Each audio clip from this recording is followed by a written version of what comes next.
bagong pagkakabalahan. Ito po yun. Bumili ako ng half kg ng peanut. Lulutuin natin. Pampulutan. Hindi, kain-kainin yan. Pero hahaluan ko siya ng bawang. Maraming bawang para mas mabango siya. Yeah. Here we go. Pinuhin ko lang to.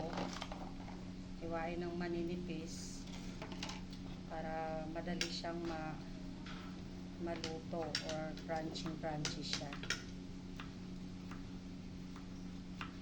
Masarap kasi yung mani pag maraming bawang. Diba, Day?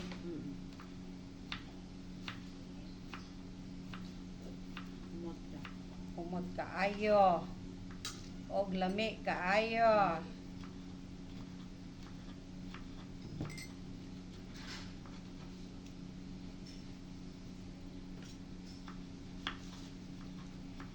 Ito toast ko to mamaya.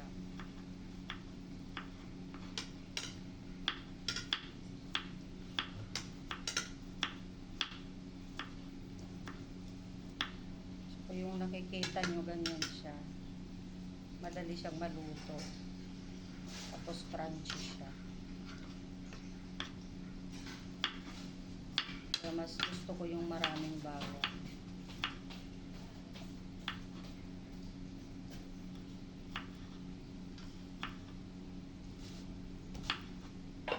Mas maganda ko yung manipis. Mas gusto ko yung mas manipis lang.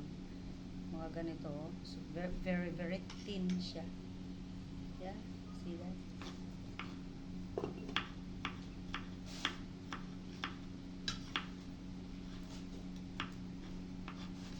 Marami-rami ito.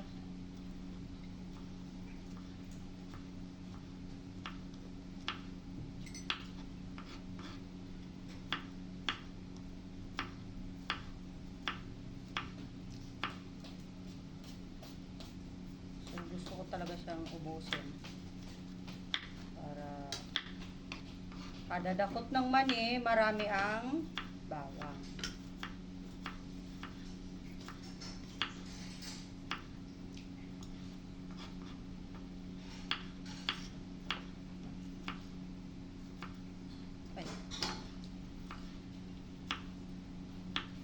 Watch out sa neighbor ko. Nagkakape siya. Tapos ako nagre-prepare for my peanut. So, ito na siya. Lapit na tayong matapos.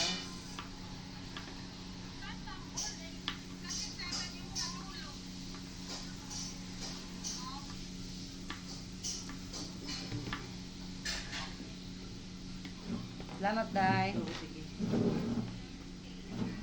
Ayan, natapos ko ng mahiwa sa wakas. Ayan. Babalik ko lang siya dito sa container niya. Para.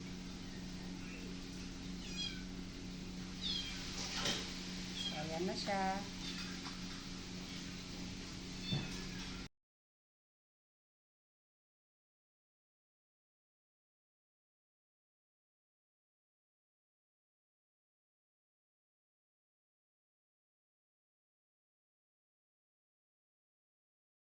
Ayan na siya.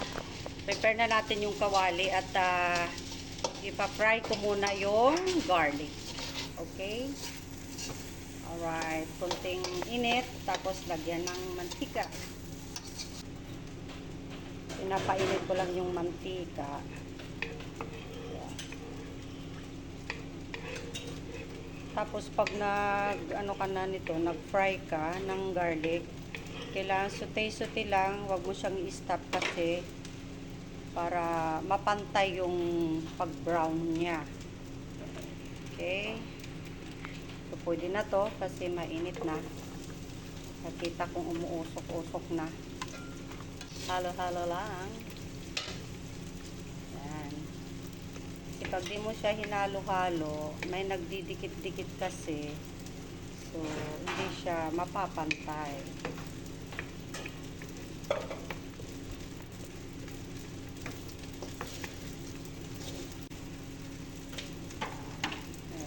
halo-halo, baro baliktarin lang.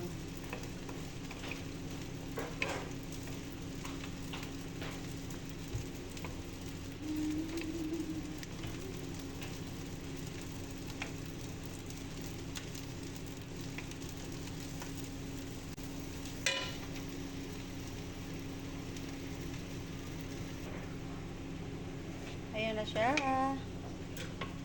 Brown na. Pinatay ko na yung apoy. So, dahil nga mainit pa yung kawali, patuloy pa rin yung halo-halo muna siya. Okay. Halo-halo muna. So, tamang golden brown lang talaga siya para hindi siya mapait. Kasi kung ganyan na siya ka-brown, tapos hindi mo pa pinatay yung apoy, ang tendency niyan is mau-overcook, magba-black na siya. So, hindi na siya masarap. Ayan. So, ito na siya. Set aside ko muna. At lulutuin ko na rin yung, yung peanut. Okay. So, middle heat or mid-heat lang tayo, guys. Middle heat lang. Para hindi siya masunog. Okay? Tapos, yun, halo-halo lang hanggang sa maano mo naman kung luto na rin siya.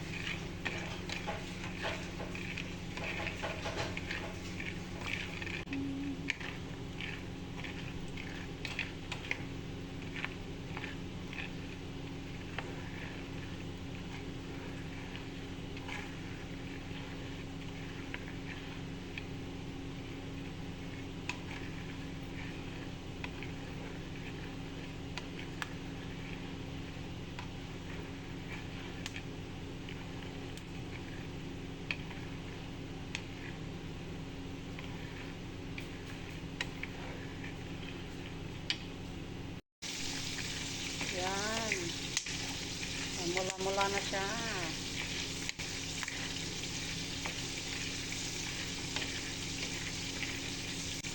Mga 2 to 3 minutes na lang.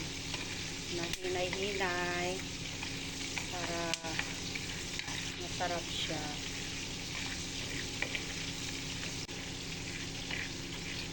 Yan. Huwag lang tigilan na maghalo para pantay po yung pagkaluto.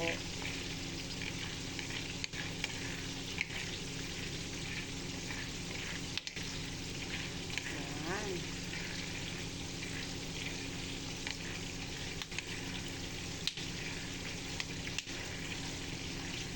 Talagang hindi ko iniintuan po ng paghalo.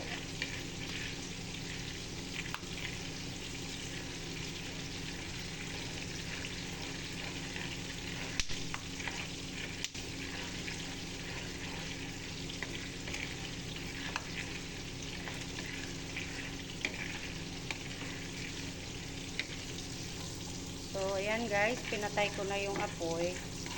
Pero, dito muna siya sa kawali. Like, let's say 1 minute. Na halo-halo ko pa rin. Kasi mainit pa yung kawali.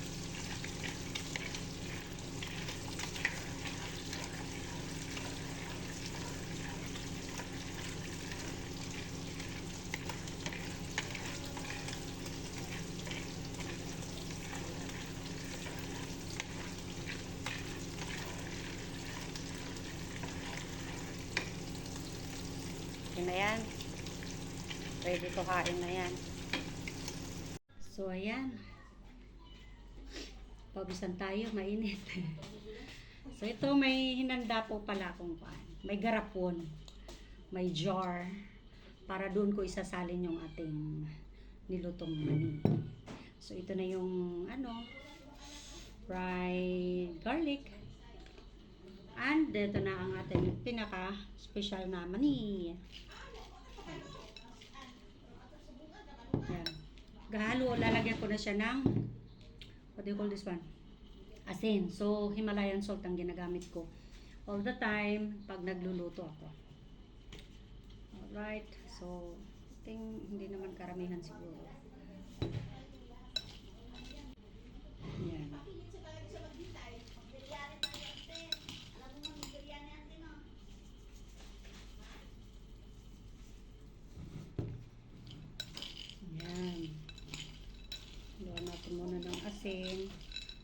bago ilipat sa jar. One more. Okay. So, ayan. Tapos, ihahalo ko na yung ating garlic. Sarap ng garlic po. Crunchy siya.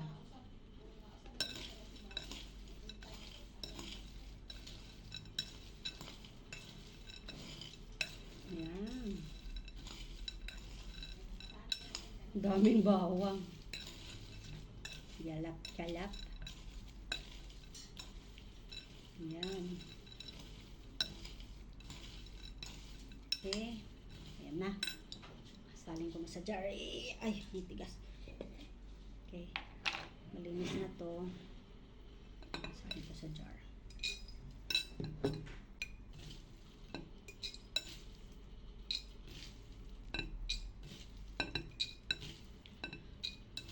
Ay, salamat sa Lord. Sobrang init po.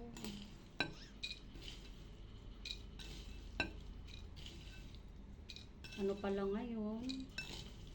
Past 9 pa lang ng umaga. Dito sa na ako sa labas. Sa kitchen namin. So, yeah. Walang AC. Only electric fan. And it's too hot.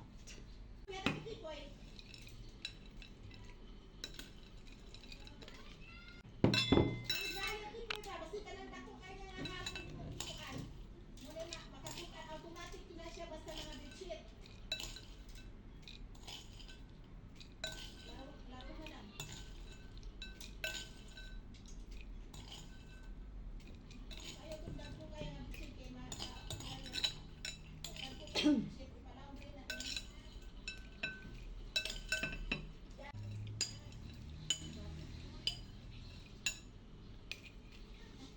ayan na ang ating peanut. Ba? Yummy na yummy.